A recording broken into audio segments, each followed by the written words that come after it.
speaking about stabbings I know. and I guess cutting people's heads off, you do both in a Wow. little big game called Ghostrunner 2. Nice. Dose. So Ghost of Runner. have you heard of Ghostrunner? So I've never played Ghostrunner. I know I've seen clips of the first one. All I know is that I think it's like a speedrunner's dream because it's like not in the sense that it's just fun to play because it's fast paced and it's about keeping your momentum and stringing together. I suppose like the optimal path through enemies. If that makes sense.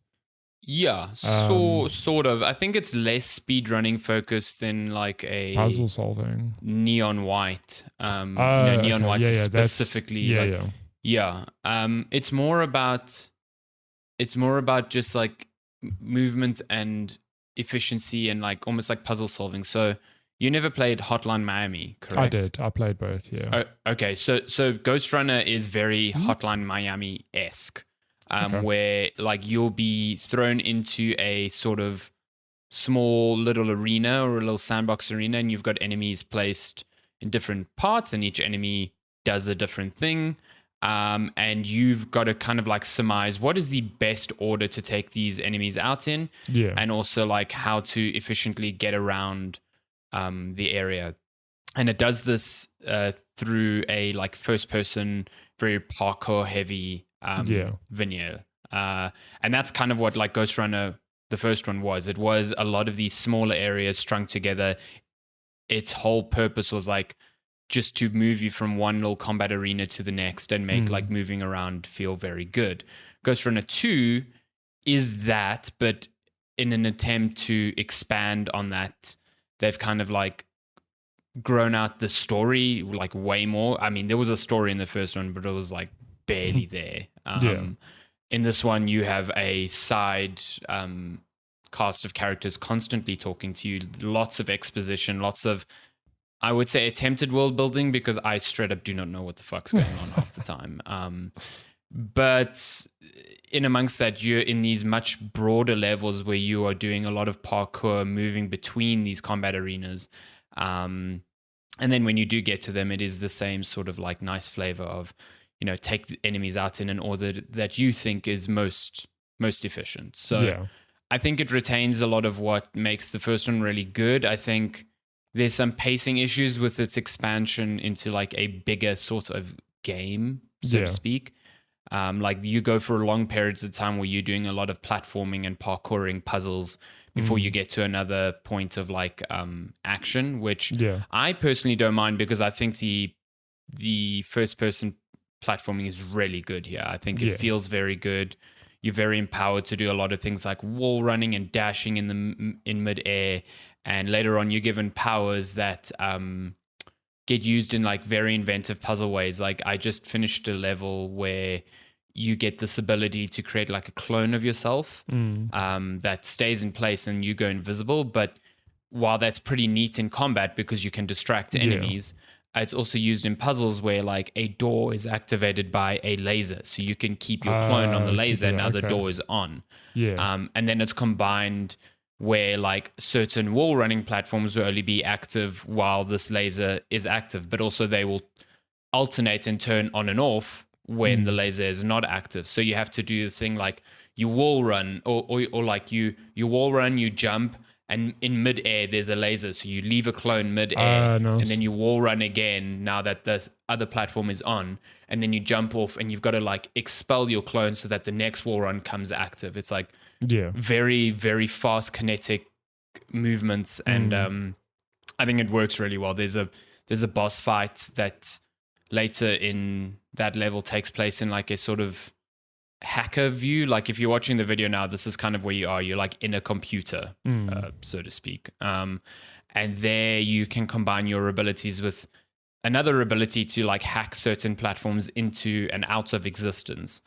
And there's a whole boss fight that combines that with your clones, with your like wall running, and it's a boss where fighting isn't really a factor. It's more like you are just trying to get up to a certain point and reach him. And it's just as exhilarating. It's really, really good. So yeah, I think it's so far I'm having a really good time. I just think that the story stuff is not hitting in a way. The little character hub that you visit between levels, I'm pretty much sprinting around there just trying to find my way to start the next level. Yeah. I just want to get into the action. I think this game is best when you are Doing figuring stuff, out how to take out enemies and just getting around rather than trying to listen to like why this cyberpunk dystopia has these now like 4 other old Ghostrunners trying to take over and this and this and that. And it also like doing some retroactive storytelling, like trying to explain the purpose of certain characters that you're working with now and where they were in the first game. It just feels a bit heavy-handed in like it's trying to do 2 games worth of storytelling in one, because they kind of figured out that maybe they want to tell a story but they never really told a big one in the first game. So it's good. I think this is a sort of game that you especially would 100% enjoy this, like this is the sort of especially because it's challenging, like you would soak this all in. And it's challenging in a way where I don't think it's frustrating. Like it definitely is trial and error. Like when you see a big arena of enemies, it is unlikely you're always going to know exactly how to take them out. Yeah.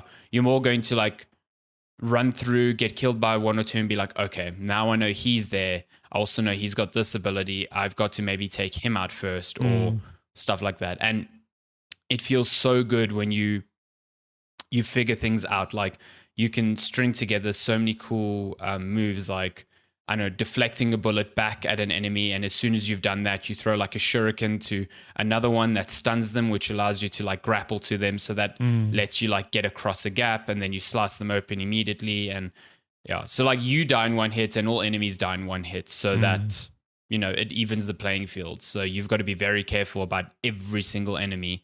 But at the same time, you don't have to be like hacking and slashing against bigger ones just because they're larger. So I think it's a very good balance. Very, very I would good. probably enjoy this game. Like, probably is an understatement. I would enjoy this game. I'm almost certain you would love this game. What time? Well, maybe I'll get to it. It's not that long. I think it's like 10 hours or so. Okay. The first game was like half of that. It also looks really, really good. I think this on PC, you have to play it on PC. I can't even imagine playing this with a controller. I know you can, but I just can't. Yeah, I mean, if the level of precision you need for doing some of the puzzles as well. I mean, some of the aiming precision you need, or just like the way I'm flicking my mouse around to like aim at certain things to activate certain things, I just don't. I've thought multiple times like I would not be able to play this with a controller. Like this is definitely a mouse and keyboard game to me. At the same time, I wish there was a more elegant way to switch between my powers on PC, because it's like you can only have one power active at a time and you've got to use like the numbers to switch between them. And that's very close to the Q where you activate them. So often I find myself activating it by accident when I'm trying to change them, and then I've wasted a bunch of energy. And I can't get that back in a fight. So it's like maybe on a controller that's a bit more elegant. But I don't looks good. Really looks good. It is good. So it's on consoles and PC. Not on Switch. Yeah. No, I don't think it's on Switch. No. Doubt it. Highly doubt this would be on Switch, But it's a good game. I think it's a solid sequel. I think it definitely is a case in some points biting off more than you can chew, but I think the action and the platforming are still very, very, good. And I do enjoy playing it.